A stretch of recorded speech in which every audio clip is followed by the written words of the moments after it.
ओम गुरुवे नमः।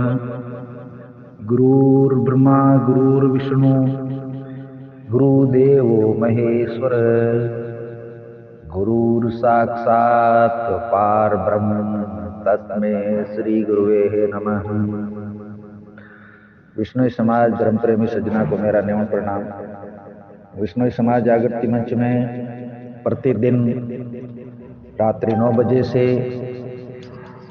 लाइव चर्चा निरंतर जारी है और बीती रात गुरु महाराज की शब्दवाणी की जो श्रृंखला चल रही है प्रतिदिन के हिसाब से, तो गुरु महाराज ने 14 नंबर शब्द पर विद्वान जना की उपस्थिति में, ज्ञानी जना की और सैकड़ों लोग जो लाइव जुड़े हुए थे उनकी उपस्थिति में लाइव चर्चा हुई 14 नंबर शब्द पर। जो 14 नंबर शब्द है वो हमको क्या सीख देता है, उसे हमको क्या समझना चाहिए। तो सभी लोगों ने अपने अपने विचार रखे।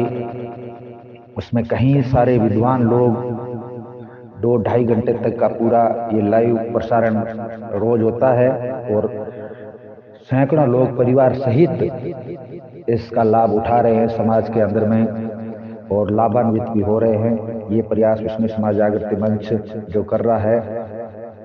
रात की जो चर्चा है उसका सारांश ये है कि गुरु महाराज शब्द में कहते हैं कि मोरे उपज्ञान वेदु कणतंत भेदु शास्त्र पुस्तक लिखना न जाई, मोरे शब्द खोजो ज्यों शब्दे शब्द समाई। यानी गुरु जम्बेश्वर भगवान अपने इस शब्द के माध्यम से एक संकेत कर रहे हैं कि मोरा उपकान वेदु कणतंत भेदु शास्त्र पुस्तक लिखना न जाई। यानी जो मेरा उपकान है, जो मैं ये शब्द बोल रहा हूँ, ये परम तत्व के भेद को बताने वाले शब्द है। इन शब्दों को आप संजो नहीं सकते हैं। शास्त्र पुस्तका में इसका स्वरूप नहीं लिखा जाएगा, मैं आपको वो मिलेगा। तो और आगे गुरु महाराज ये भी कहते हैं, मेरा शब्द खोजो ज्यों शब्दे शब्द समाई। यानी मेरा जो शब्द है, जो मेरी वाणी है, इसके अंदर को जितना आप खोज करोगे उतना ही आप गुरु महाराज परमपिता परमेश्वर की जो रहस्य की परतें हैं वो उजागर होती जाएगी। इसलिए गुरु महाराज ने कहा मेरा शब्द खोजो ज्यों शब्दे शब्द समाई। तो अब इसमें अलग अलग तरीके से लोगों ने जो शब्द कहे गए हैं उनके भावार्थ और सरलार्थ अपने अपने तरीके से करने के प्रयास किए और लोगों को बताने के प्रयास किए। कहीं उदाहरण इस शब्द के अंदर में आते हैं कि परम सत्ता के बगैर क्या नहीं हो सकता है, और परम सत्ता की किसी पे कृपा हो तो कैसे क्या हो, क्या से क्या भी हो सकता है। यानी एक जगह पर इसमें आता है कि गुरु जम्बेश्वर भगवान कहते हैं कि मुर्गी का जाया मोरा न होइबा, किशन चरित्र बिन भाकला न होइबा चीरू।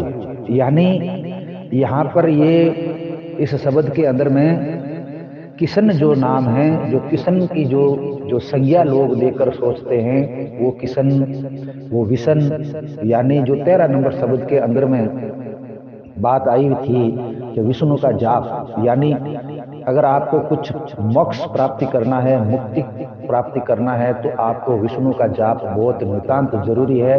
और वो विष्णु ही है जो इस सृष्टि का पूरा संचालन उनके हाथ में है। तो उनके बगैर कुछ भी नहीं हो सकता। मुर्गी का बच्चा, जैसे ये उदाहरण तो बहुत सारे दिए, मैं आपको एक उदाहरण से ही मैं आपको ये बताना चाहता हूँ कि मुर्गी का बच्चा, जो मुर्गी होती है, वो कभी मोर नहीं बन सकती।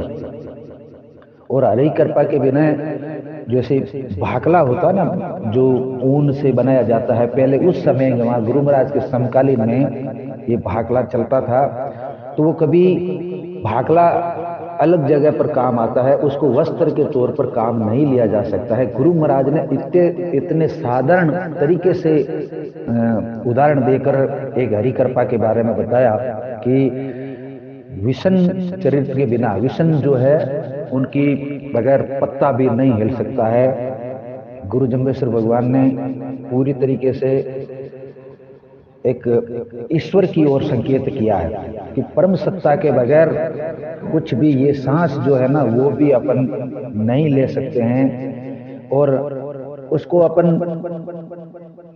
आगे जब शब्द पूरा होता है उसमें बात आती है, ज्ञानी के हृदय प्रमोद आवत अज्ञानी लागत ढासु। यानी जो ईश्वरीय शक्ति को जो समझता है, जो ज्ञानी है वो समझ सकता है। बाकी जो अज्ञानी लोग हैं वो इधर के तर्क वितरक कुतर्क और तरह तरह की बातें, तरह तरह के बहुत बड़े कुछ पाखंड आडंबर कई तरह की बातों से लोगों को दिग्भ्रमित करने के कार्य वो करते हैं। और अगर उनको किसी भी तरीके से कुछ ज्ञान की बातें को बताया जाएगा या ज्ञान की बातें को उसको सामने रखा जाएगा तो वो जैसे बिच्छू डंके से मारते हैं उस तरीके से वो डंक मारेंगे। यानी ये एक उनकी प्रवृत्ति होती है। तो ये बहुत ही गुरु महाराज ने ज्ञान की बात बताई है। और इस शब्द के अंदर में ये अब मेरा सभी को एक ज्ञान का बोध कराता है कि ईश्वरीय शक्ति क्या है। और ईश्वरीय शक्ति बिल्कुल गुरु जम्बेश्वर भगवान ने बताई है कि ईश्वरीय शक्ति है और ईश्वर एक है। और इसीलिए उनकी परम सत्ता से ये पूरी सृष्टि जो है वो चलती है। अपन सांस भी लेते हैं तो उनकी कृपा से लेते हैं। गुरु जम्बेश्वर भगवान ने इस शब्द को बहुत ही अच्छे तरीके से उदाहरण के तौर पर इस पूरे शब्द को बताया है कि ईश्वर है और ईश्वर का अपने को जाप करना चाहिए, विष्णु का जाप करना चाहिए। विष्णु एक ही चीज है। उनके अलग अलग तरीके से लोगों ने उनकी व्याख्या करके अलग अलग तरीके से रास्ते बना दिए, जबकि वो एक है। धन्यवाद। जय गुरु जम्बेश्वर भगवान। ओम विष्णु शरणम। मैं सुरेश कुमार विष्णु। आज रात शब्द संख्या 15 पर चर्चा होगी। आप जुड़िएगा और इस पूरी चर्चा का लाभ उठाइएगा निरंतर। धन्यवाद।